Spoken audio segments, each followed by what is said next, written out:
Well, how's everybody doing? Great. We just had a great visit. We talked about how the UK and Florida can expand our trade opportunities.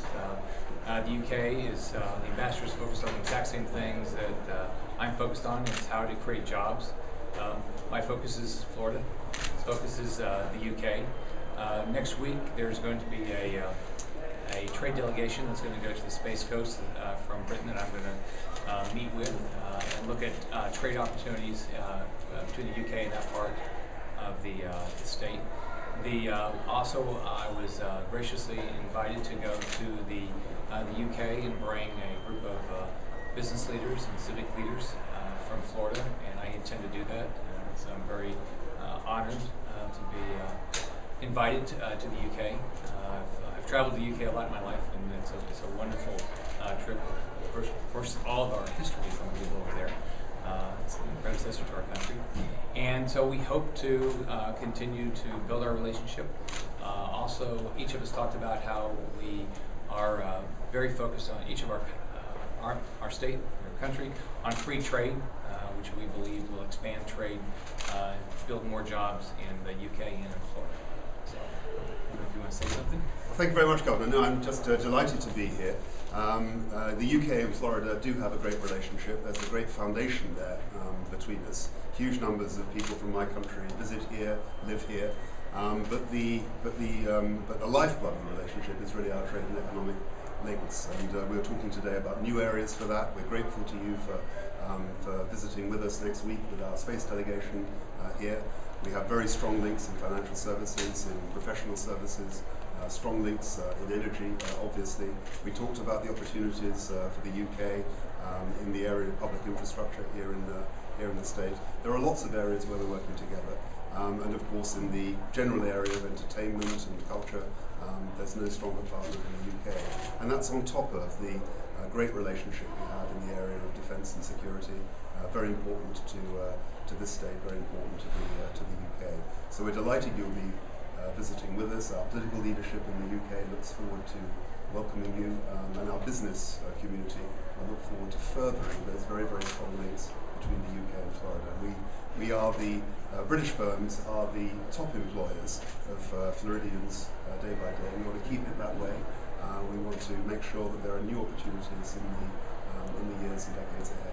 And you want everybody to go to Legoland, right? You want to talk about Legoland? Legoland. Well, there's a British company called Merlin Entertainments, which is responsible for the development of Legoland, and they'll be opening up later this year. I think the idea is that about 1,000 jobs will be created by that investment. I don't know if they'll be branded as British, but they are a British company, and are really looking forward to being here and adding to the wealth of entertainment and culture that you have in the state.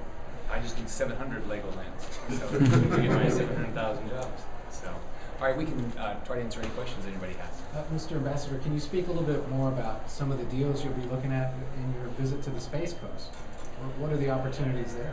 Well, we signed an MOU last year between the UK and NASA to promote our space technologies, and we're going to have a number of companies over next week which will be looking to partner in the long term with the people from the Cape Canaveral and from the Space Coast here that have the technology and the expertise to partner with us. I don't have the details now, but my colleagues, I'm sure, will be able to give you that afterwards. As you know, in Florida we've got a lot of aviation and a lot of defense, and there's a lot of UK companies that also have they have technology, they have knowledge, they have an interest, and so with the changes that are happening on our Space Coast, there's going to be a lot of opportunities for companies from the UK to partner with us and hopefully build their companies and hopefully create jobs. Governor, I need to ask off topic, if I can, about the idea to drug test state employees, and specifically if there's money available and if the state can afford that expense at a time when we're cutting elsewhere. Well, as you know, it's the right policy decision to drug test employees. As you know, we have a bill going through the House and the Senate right now to drug test welfare recipients. Private companies are doing it. It creates safety. It's the right thing to do. So I'm very excited about doing it because it's good for the taxpayers of the state. One more question. Well, I need to ask you for Fox in Miami.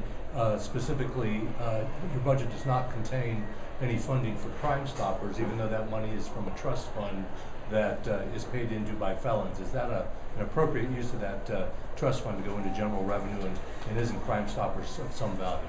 Well, look, as you know, I'm very focused on making sure that we continue to have a state that is perceived to be one of the safest places in the world to live.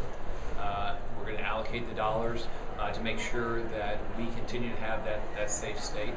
And but one thing I'm trying to do is rather than having all these trust funds put money in the general fund and allocate them, it's easier to allocate the money every year. Thank everybody for coming. You mentioned the importance of free trade. You're not aware of any barriers that states are erecting, are you? Here, absolutely not. There's a very great commitment from the governor and from the political leadership I've met today to keeping trade and investment flowing between Florida and the rest of the world in a very open way. So that's very important. We've had problems elsewhere in the US, and occasional problems with federal legislation. So that's why I keep talking about it. Ambassador, could you talk real quick about the